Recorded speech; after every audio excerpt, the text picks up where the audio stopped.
जय श्री कृष्ण। राधे राधे। जय श्री कृष्ण। राधे राधे। जोर से बोलिए, जय श्री कृष्ण। राधे राधे। जय श्री कृष्ण। राधे राधे। जय कृष्ण। जय जय कृष्ण। कृष्ण कृष्ण। जय कृष्ण। जय राधे। जय जय राधे। राधे राधे। जय राधे। जय कृष्ण। जय जय कृष्ण। कृष्ण कृष्ण। जय कृष्ण। जय राधे। जय जय राधे। राधे राधे। जय राधे। सूजी वर्णन करते हैं कि शौनक आदि मुनियों, आपने पिछले कथा प्रवचन में श्रवण किया कि भागवत के मुख्य श्रोता परीक्षित का प्रादुर्भाव कैसे हुआ और 36 वर्ष बाद महात्मा विदुर हस्तिनापुर में पधारे और आनर्त देश गया हुआ था अर्जुन 7 महीने बाद द्वारका से हस्तिनापुर में आया और सारा वृतांत अपने बड़े भाई युधिष्ठिर को बताया। सुनकर धर्मराज युधिष्ठिर बड़े दुखी हुए और बड़ा विलाप करने लगे।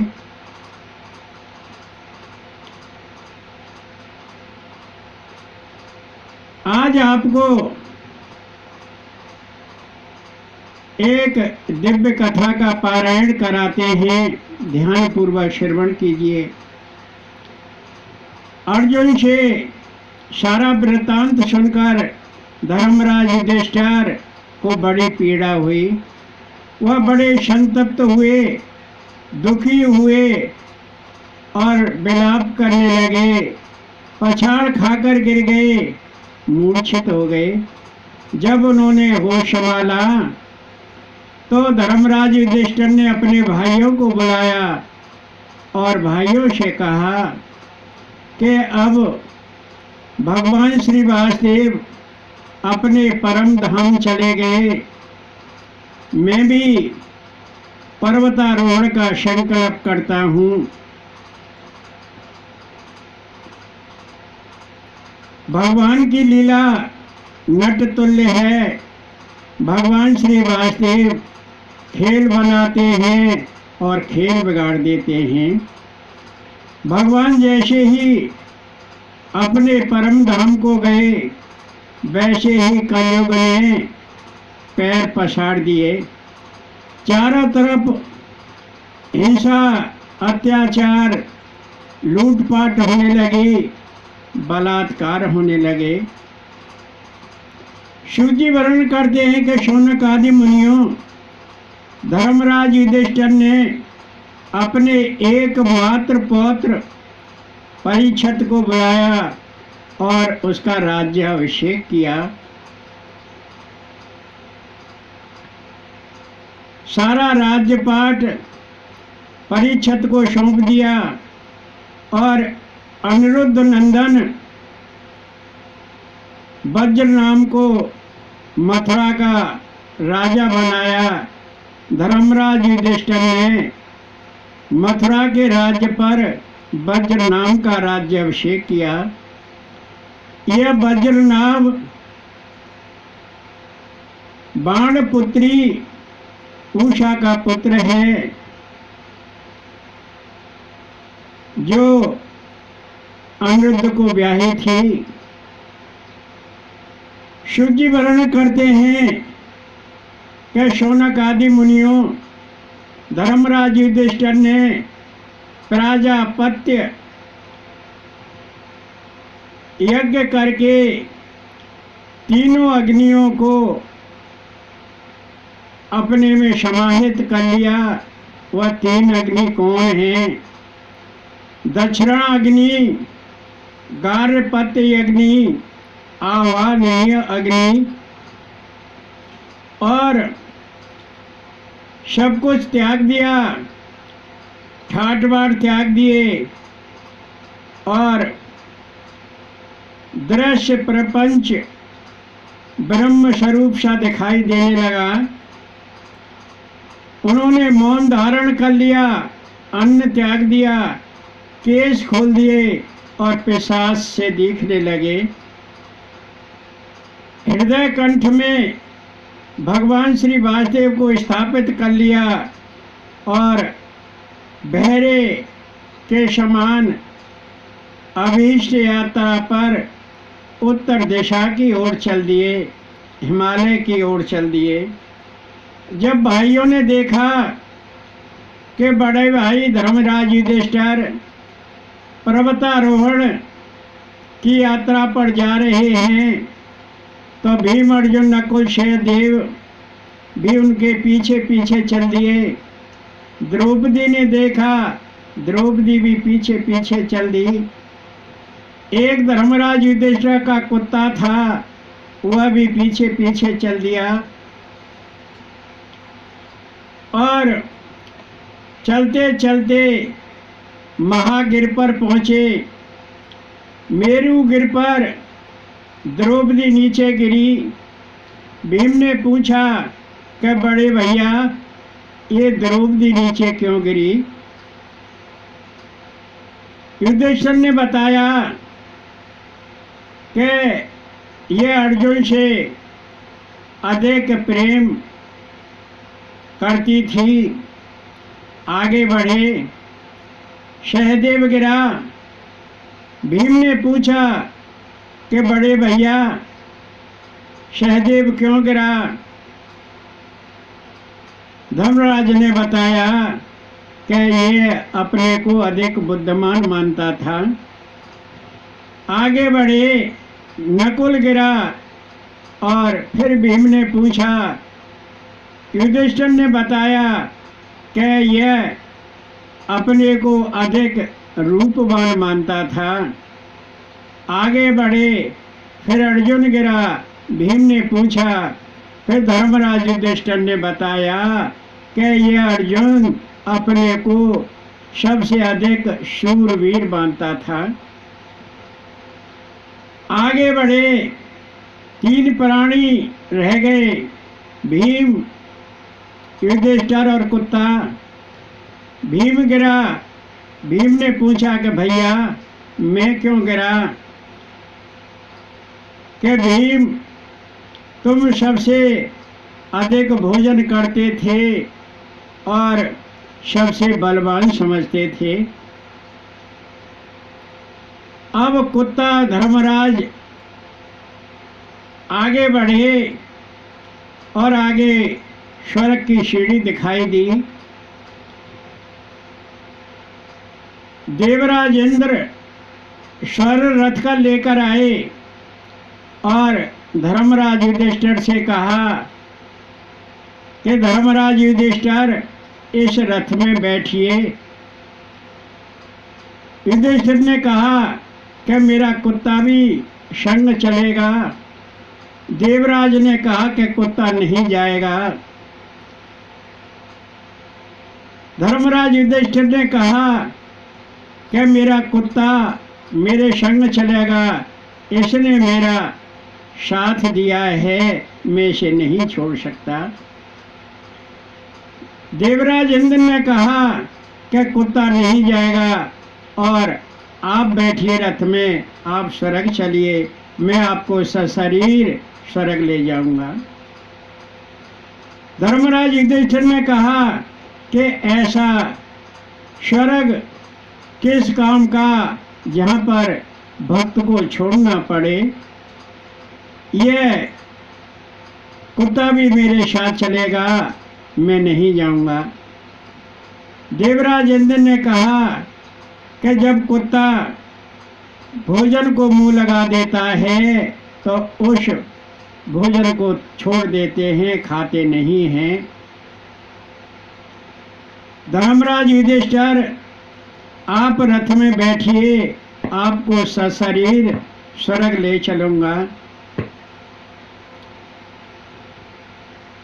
लेकिन धर्मराज युधिष्ठिर नहीं माने। कुत्ता तुरंत विलुप्त हो गया और यमराज साक्षात मूर्तवान हो गए और देवराज इंद्र और धर्मराज यम कहने लगे कि युधिष्ठिर रथ में बैठिए, हम आपको लेने के लिए आए हैं। धर्मराज युधिष्ठिर स्वर्ग रथ में विराजमान हुए और स्वर्ग के लिए चल दिए। धर्मराज युधिष्ठिर ने कहा कि देवराज, मुझे अपने भाइयों के पास पहुंचा दो, मैं अपने भाइयों के पास जाऊंगा। देवराज इंद्र ने कहा ठीक है, आपको आपके भाइयों के पास पहुंचा देंगे। और धर्मराज युधिष्ठिर को एक सकरी गली से ले गए जहाँ नरक में कंकाल पड़े हुए थे, बड़ी बड़ी यातनाएं दी जा रही थी। पापी जीवों को रक्त तप्त तवे पर तपाया जा रहा था, कोड़े मारे जा रहे थे, उनको मल मूत्र पिलाया जा रहा था, बड़ी जघन्य यातनाएं दी जा रही थी।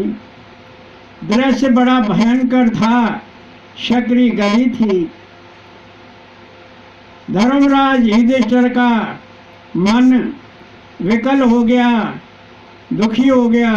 उन्होंने कहा कि देवराज, आपको मुझे यहाँ होकर क्यों लाए, कोई और रास्ता नहीं था क्या? देवराज ने कहा क्या युधिष्ठिर, यही रास्ता है और यही होके जाना है, आपको आपके भाइयों के पास पहुंचाऊंगा।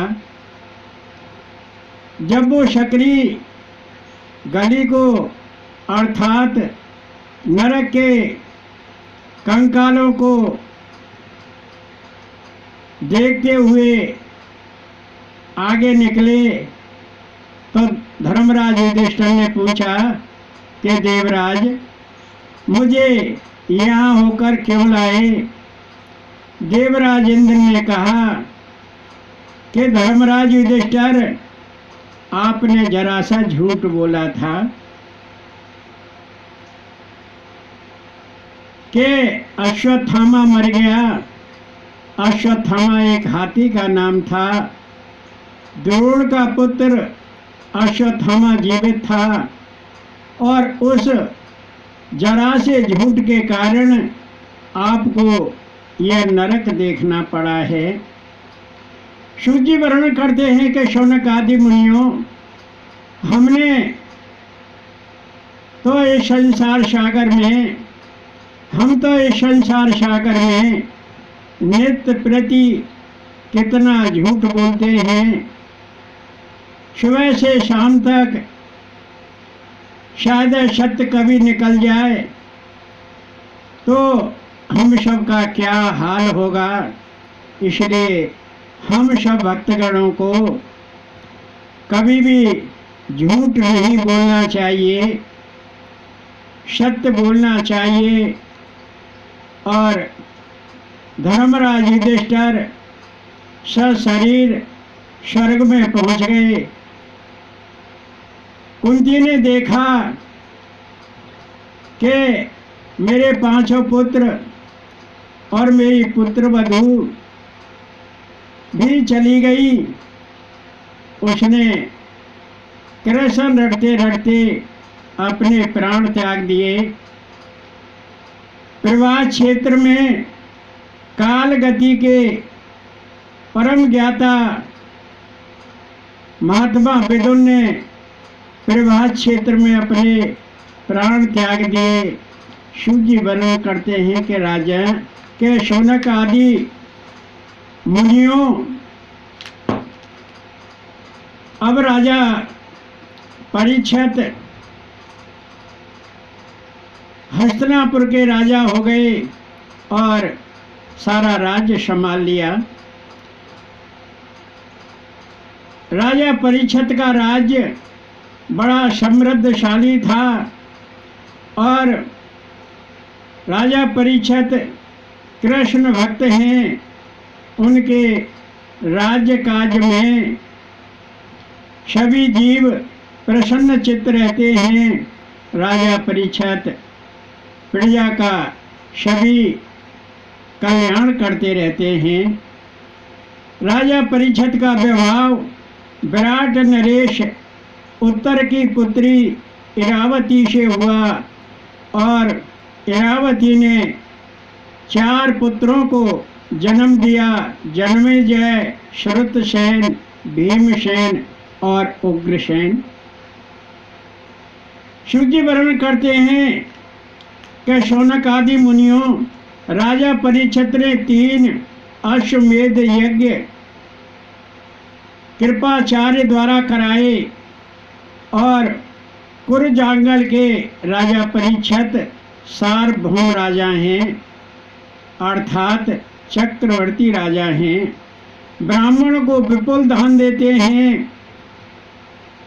लाखों ब्राह्मण उनके राज्य में नित्य प्रति भोजन करते रहते हैं। राजा परीक्षित के राज्य में कलयुग का वास नहीं है। राजा परीक्षित ने मन संकल्प किया कि मैं दिग्विजय करूं और उनका रथ सिंह ध्वजा से सुशोभित है। घोड़े जितवा दिए और स्वर्ण रथ पर बैठकर दिग्विजय के लिए चल दिए। भद्राश, भारत, कुरुजांगल, केतुमाल, उत्तर कुरु को जीत लिया और देश देश के राजा उनको भेंट देने लगे। और राजा परीक्षित जिस राज्य में जाते वहाँ कृष्ण की लीलाएं होती रहती। कृष्ण लीलाओं का श्रवण करके राजा परीक्षित बड़े प्रसन्न होते। राजा परीक्षित कहते कि कृष्ण के सानिध्य में मेरे पूर्वजों ने बड़ा यश पाया और सुनकर भौचक के रह जाते।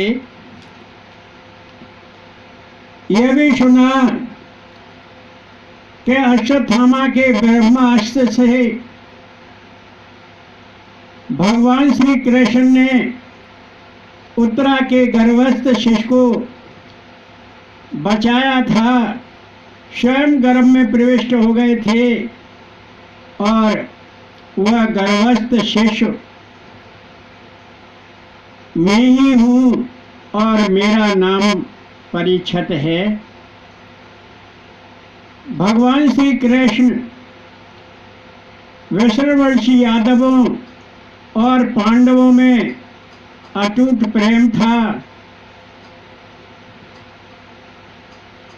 और पांडव भगवान श्री कृष्ण के प्रति समग्र भक्ति करते थे और इसी कारण भगवान श्री कृष्ण पांडवों के सखा, दूत और सारथी बने।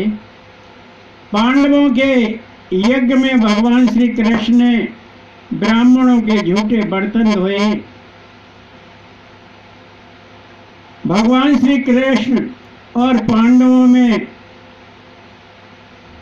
अटूट प्रेम था। यह सुनकर राजा परीक्षित के प्रेम आंसू झलकने लगे, टप टप गिरने लगे, बड़े बेहुल हो गए।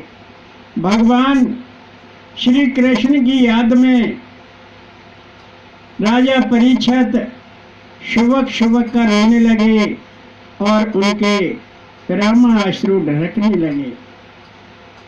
सूत जी वर्णन करते हैं कि शौनक आदि ऋषियों राजा परीक्षित ने कृष्ण नाम की माला धारण कर ली और उनकी कृष्ण में प्रेम भक्ति और सुदृढ़ हो गई।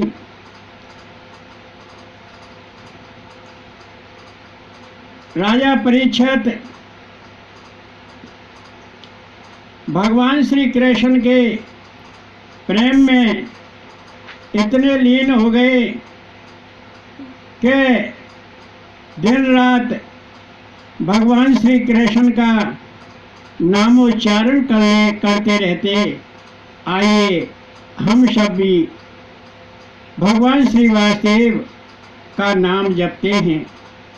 जय जय वासुदेव, जय जय वासुदेव, जय जय वासुदेव, जय जय वासुदेव, जय जय वासुदेव, जय जय वासुदेव, जय जय वासुदेव, जय जय वासुदेव, जय जय वासुदेव, जय जय वासुदेव।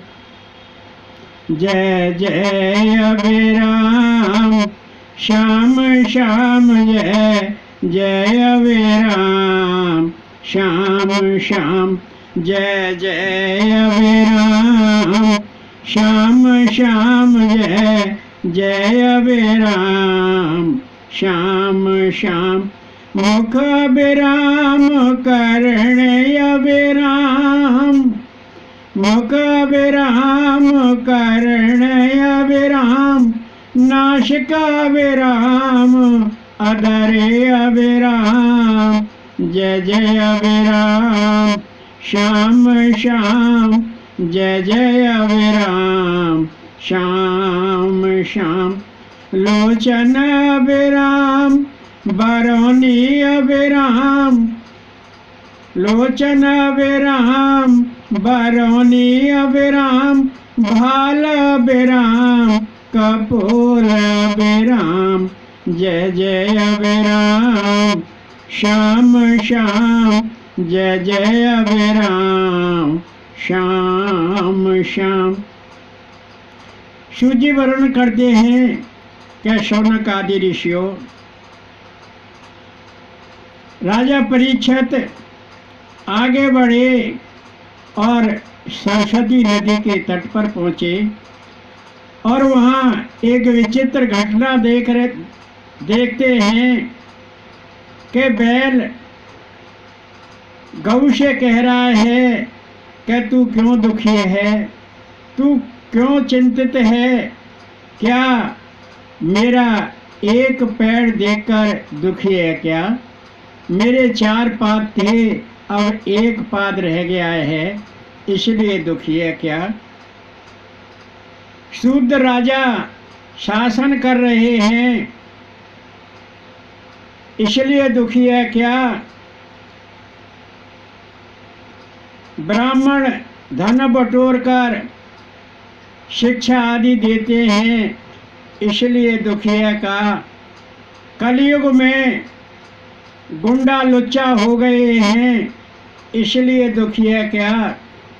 वर्ण धर्म का नाश हो गया है, स्त्री पर पुरुष के साथ सहवास करती हैं, वर्ण संकर पैदा होने लगे हैं, इसलिए दुखी है क्या? भगवान श्री वासुदेव अपने परम धाम चले गए और सारी सुख समृद्धि अपने साथ ले गए, इसलिए दुखी है क्या? कलयुग ने चारों ओर पैर पसार दिए हैं, इसलिए दुखी है क्या? यज्ञ याज्ञ नहीं होते हैं, इसलिए दुखी है क्या? सत्य तप दया दान आदि सब भगवान श्री कृष्ण के साथ चले गए। जब भगवान श्री वासुदेव परम धाम गए तो वो तनक भी बिलग नहीं सह सके और भगवान श्री कृष्ण के संग चले गए, इसलिए दुखी है क्या। गौ रूप पृथ्वी ने कहा कि बैल तुम्हारे 4 पैर थे, अब 1 पैर रह गया, तुम एक पाद पर ही घूम रहे हो, मैं ये देखकर दुखी हूँ। श्री लक्ष्मी कमल वन में निवास करती थी। वो भगवान श्री कृष्ण के चरण कमलों की सेवा करने लगी अपने कमल वन को छोड़कर। जब भगवान श्री वासुदेव अपने परम धाम गए तो श्री लक्ष्मी भी उनके साथ चली गई। जब लक्ष्मी यहाँ रहती थी तो मैं सस्य श्यामला संवर्धनशील रहती थी, अब मेरा सब कुछ छिन गया, मैं इसलिए दुखी हूँ।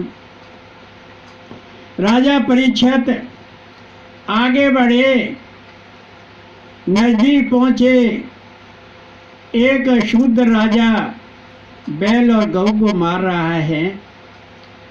राजा परीक्षित ने कहा कि तू इनको क्यों मार रहा है, ये निरपराध हैं।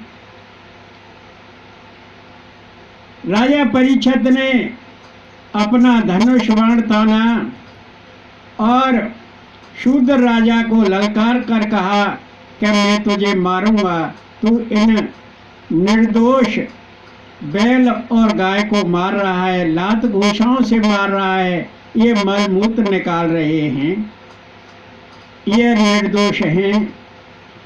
जब राजा परीक्षित शूद्र राजा को मारने के लिए तैयार हो गए तो शूद्र राजा ने अपना वेश बदला और अपने मूल रूप में आ गया।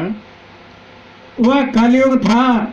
उसने कहा कि राजन, मैं कलयुग हूँ, मैं शूद्र का वेश बनाकर इन बैल और गाय को मार रहा हूँ, आप मुझे मत मारिए, मैंने आपको सत्य सत्य बता दिया है। राजा परीक्षित ने कहा कि कलयुग, तू मेरे राज्य में वास नहीं कर, तू मेरे राज्य में नहीं रहे, क्योंकि यहाँ कलयुग का वास नहीं है। तू यहाँ से चला जा मेरे राज्य को छोड़कर। सूजी वर्णन करते हैं कि शौनक आदि मुनियों, राजा परीक्षित का इतना वैभव ऐश्वर्यशाली राज्य है कि देवगण भी राजा परीक्षित के राज्य में आने के लिए लालायित रहते हैं। और जब राजा को कलयुग ने कहा कि मैंने सत्य सत्य बता दिया है, तो प्रभु आप मुझे मत मारिए, मैं आपके शरण में हूँ, मैं आपके पैर पकड़ता हूँ। राजन, मुझे सतयुग में स्थान नहीं मिला, क्योंकि सतयुग में ध्यान था और त्रेता युग में यज्ञ होते रहते थे, मुझे वहाँ भी कोई स्थान प्राप्त नहीं हुआ। द्वापर में पूजा पाठ होते रहते थे, वहाँ भी मुझे स्थान प्राप्त नहीं हुआ। जब भगवान श्री वासुदेव परम धाम चले गए, इस कलयुग में मुझे स्थान प्राप्त हुआ और आप मुझे मानने के लिए तैयार हो गए, मुझे ललकार दिया। तो राजन ये बताइए कि मैं रहूं तो रहूं कहाँ। मैं 3 युग से बड़ा दुखी संतप्त पीड़ित रहा हूँ। राजन, मुझे वह स्थान बताइए। राजा परीक्षित ने कहा कि कलयुग तू सत्य बोला है, इसलिए मैं तुझे 4 स्थान देता हूँ। मध्य, द्यूत, हिंसा और पर स्त्री गमन। इन 4 स्थानों में तू वास करना। कलयुग बोला कि राजन, मुझे एक स्थान और मेरे मन से दे दीजिए, वह शरण है। राजा परीक्षित ने तथास्तु कहा और शरण भी राजा ने कलयुग को दे दिया। और राजा परीक्षित अपने नगर को वापस चले गए। सूजी वर्णन करते हैं कि शौनक आदि मुनियों, यह शरण क्या है? जो अधर्म की कमाई होती है वही स्वर्ण है। कभी भी अधर्म से पैसा न कमाया जाए, कभी झूठ न बोला जाए, सत्कर्मों से ही धन कमाया जाए, वही शरण इस संसार सागर में जीव के लिए फलीभूत होता है। राजा परीक्षित नगर में वापस आया और उसने विचार किया कि आज खजाने को देख लूं। राजा परीक्षित खजाना देखने लगा। उसमें एक बड़ा सुंदर स्वर्ण मुकुट पड़ा हुआ था। राजा परीक्षित ने देखा कि ये स्वर्ण मुकुट तो बड़ा सुंदर है, और उसने अपने सिर पर रखा। राजा परीक्षित की बुद्धि उलट गई। यह स्वर्ण मुकुट किसका था? यह जरासंध का था, अधर्म की कमाई का था।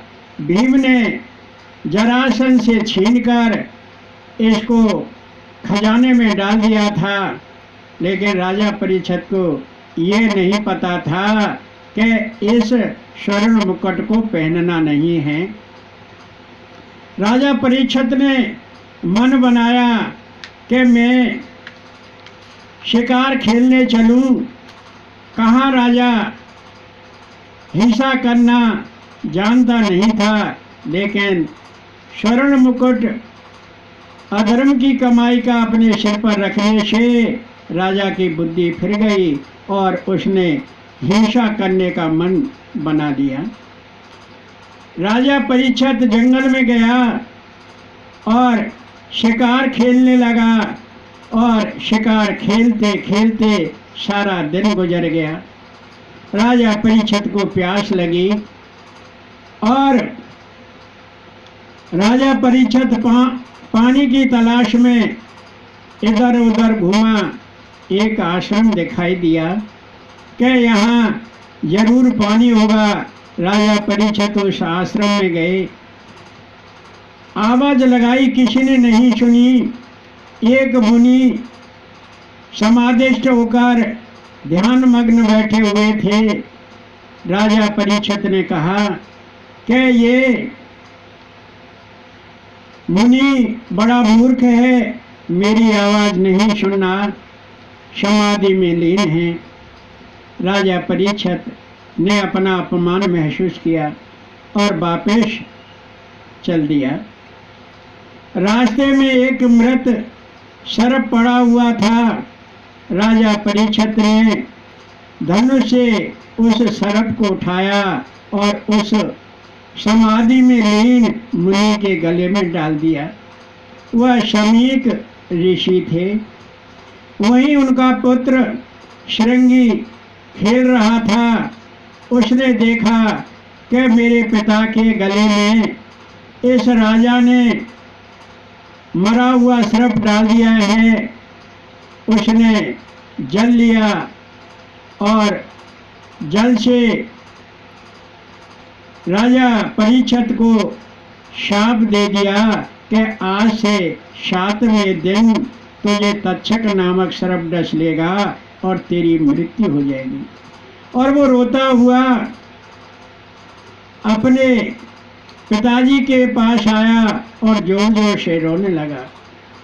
शमीक ऋषि की समाधि टूटी और कहा कि पुत्र तू क्यों रो रहा है, क्या बात है?